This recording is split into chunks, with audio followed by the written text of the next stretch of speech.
Hey, it's John with Smart Edition Academy, and I'm really excited for today's video. We're going to go over all the FAQs that we've ever gotten and that we have found anywhere and everywhere on the internet, on YouTube, for the Kaplan Nursing Entrance Exam, the Kaplan Nursing Admissions Test, the KNAT, whatever you want to call it. We've got all the answers to all of your questions in this video. If we don't cover something in this video that you have a question on, drop it in the comments below. We will reply to that. We'll answer your question, and we'll make sure we add it into any future videos that we're doing. With that said, we do have a lot of future videos coming out. We've got a list a mile long of videos that are coming out over the next couple of weeks and months. So make sure you subscribe to our channel, ring the bell so that you get notifications on all of those videos that are coming out. Before we get started on the FAQ, check out the links below. There's a link to our Facebook group, awesome community of people who are preparing and studying for this test, sharing resources, kind of asking these questions, getting answers, really, really helpful. Highly suggest you do that. There's also a link to a free practice test. Make sure you take that practice test. It's really going to help you understand what the real test is going to be like. The questions are designed to be exactly like the test. You'll get a scored report. It'll help you identify your strengths and your weaknesses for every topic within every subject. And then if you need more resources, if you want more practice tests, video lessons, flashcards, all that stuff, we've got you guys covered. We have a study guide that you can buy on Amazon, and we also have an online course. So check out those links below. So with that said, let's go ahead and get right into it. First FAQ, what is the KNAT? Again, this goes by different names, but this is the test that you're going to take, and it's a nationally recognized pre-admissions test for nursing students administered by Kaplan.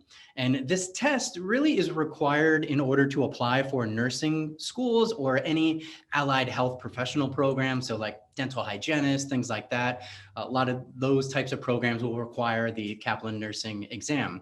And they use this test to really, and the scores to really recognize which students might need some more attention in different areas, or where they might be stronger or weaker in particular subject areas. And really, they're also trying to find out who's not a good fit for the program. And so if you're, can't do well on this test, then the fact of the matter is you're probably going to have a really hard time in your program, in your nursing school.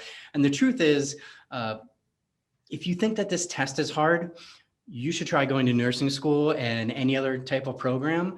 They're going to put you into a blender for the first semester or two, and this test is nothing compared to that. So this is just kind of the idea that they want to see you be able to do okay on this test so that they know you can handle the coursework. And what I can really say is that the first and second semesters of your program are going to be the hardest. That is when the most people drop out or the most people quit. And guess what happens when you quit 1 or 2 semesters in after you've signed that student loan, after you've paid for those semesters? You're not getting your money back. So you want to make sure that, and they want to make sure that you can handle the coursework. And so that's what this test is all about. That's what all of these nursing school entrance exams are all about. So prove to that school that you can do it. And we at Smart Edition here are definitely going to help you do that. We can kind of talk right about the test. This test is going to have 91 questions for a total of 165 minutes. And this is how it breaks down. For the math section, you're going to have 28 questions to be completed in 45 minutes. For the reading section, slightly less questions. It's 22 questions in 45 minutes. The writing section is going to be 21 questions in 45 minutes. And the science section is 20 questions in 30 minutes. So that's what you're looking at. Those are the subject areas: math, reading, writing, and science. Now we have videos on our YouTube channel that do really deep dives into each one of those subjects and go over each and every topic that you need to know for the test. So check out those videos. I'm not going to go over it here because those are 10 or 15-minute videos just by themselves, but definitely check those out to become more familiar with what you are going to see on the test. How much does the KNAT cost? So a lot of times it depends on your school. And, from researching different schools, we typically see a range that is between $20 and $40.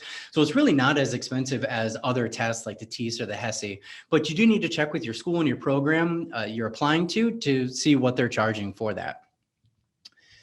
Where do I take the KNAT test? So most tests are given at your school's testing center, which would be on the campus. However, some schools do allow you to take the test remotely, and there's a proctoring company called Examity, and they will do a proctored exam for you at home. We have another video on that, so check that out. To just a lot of people get very anxious, and a lot of people have a lot of issues, a lot of technical issues, and things go wrong with those exams they take at home. So we've got another video for that. Check that out. Gets you guys all set up and prepared to take the test from home. And then, again, with a lot of these questions, they can depend on your school. So check with your school and see what their policy is for administering the test. What is a passing score for the KNAT?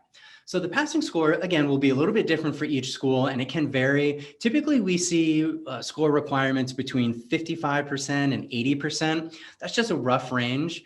And many programs will have a minimum passing score that you need to achieve just to be considered. If you don't get that, you can't even submit your application. And then from there, schools will typically select applicants with the highest scores among other application factors like GPA and different courses that you've taken. So it's really important to do well on this test. And then just to throw it in there with the passing score, a lot of schools will do sort of a point system. So depending what your score is, you're going to receive a certain amount of points towards your application. So if you got let's say a 60 to a 63, that would be 10 points. If you got a 71 to an 80%, that would be 20 points. 81 and above would be 25 points. And then they're going to give you other points, for things like I said, your GPA or other factors that they take into consideration. So you'll become familiar with your program and how they are, looking holistically at your application. Can you retake the KNAT?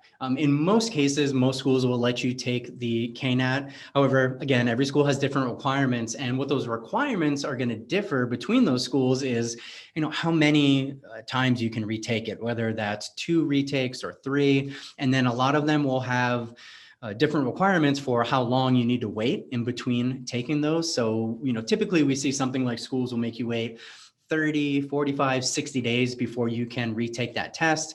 Some schools will say you can only take the test once per application period. So you might have to wait till the next fall or spring semester until you can take the test again and resubmit those new scores. So again, the best thing to do is check with your program and see, what their policy is on that.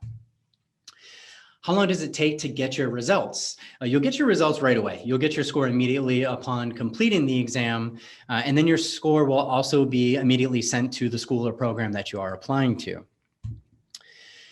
Now, here's the big question. What's the best way to study for the test? Okay, again, we have whole videos on how to study for the test and our #1 strategies for how to do that, our top 5 strategies for how to do that, a lot of secrets and tips that we have for how you can study for the test. So check out those videos. But in a nutshell, what I really suggest is to take a diagnostic practice test. Again, there's a link below. Check out the free practice test. That scored report is going to help you assess your strengths and your weaknesses. So it's going to tell you not just math you scored low in or you were weak at. It's going to break it down by every topic within math so that you might know dividing fractions by fractions is where you got all the questions wrong. You did okay on other stuff. Now you need to focus on those areas. So that's kind of how to pinpoint what you should be studying. Of course, get a study guide or an online course. It's totally worth the money to make sure that you have from a reputable company, exactly what's going to be on the test and the material that's going to help you pass. What you shouldn't do is, I see a lot of people want to go to Quizlet or other resources and they want the exact answers that are going to be on the test. That is a bad idea. There are multiple versions of this test. You don't know what you're going to get. So you could be studying some Quizlet, memorizing questions, and you get none of those questions. You're dead in the water. You're not getting into your program. What happens then? You have to start over again and maybe figure out a whole nother career. So it's just not worth it. Make sure that you know the material. And the best way to do that is to really get some sort of study guide or online course. And then of course, there's tons of good resources on YouTube, things like Khan Academy and other places where you can get good information. So yeah, check out the deeper dive videos into kind of how to study for the test. We go into like study schedules and routines and all that stuff. So just check that out on our channel. Maybe we'll try and link that below. Another question that's pretty common is, will there be a calculator? Yes, they will provide you a calculator. It'll be on your screen. You don't need to bring one. It'll be a 4-function calculator. And again, that'll be on the screen. So that's multiplication, division, addition, and subtraction. And that's going to be the limit to it. So that's a 4-function calculator, but they will give you one. How do I register for the test? This really depends on each school, and if they have a testing center, you're taking it home. So really the first thing you should do is contact your school for which you're applying to. Some schools handle that administering the test, that like they have a testing center. Others will send you to a testing center like off campus. And then again, you can do the remote proctored exams via Examity.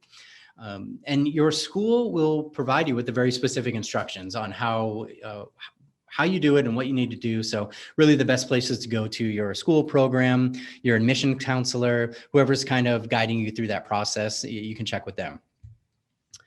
How is the test scored? You will receive an individual score for each subject area, as well as an overall composite score. And those scores are calculated by taking the number of questions that you answered correctly divided by the total number of questions. And this applies to both the subject area scores and the total overall composite scores. So that's kind of how it's scored. And then the last frequently asked question is, what's on each section? I already mentioned this. We have a video for each and every section. They're about 10 minutes long, 10 to 15 minutes, but I do a really deep, detailed dive on that. And that is based on our whole editorial team and all the research that they've done. Our editorial team has actually sat for the test several times, so they really know what's on the test. And then, I watched every YouTube video out there to get people's anecdotal notes and tips and suggestions. So there's other videos for that. So check that out. If you have any questions that we didn't answer, drop it in the comments below. We will reply. We really scour the internet and online and source from all of our students in our Facebook groups and customers. And we have a pretty good list here, but we probably missed something. So let us know what that is. And then, like I said, check out the links below. Tons of other videos on our channel. So subscribe, click the bell for notifications, and we will see you in the next video. Good luck on the test, guys.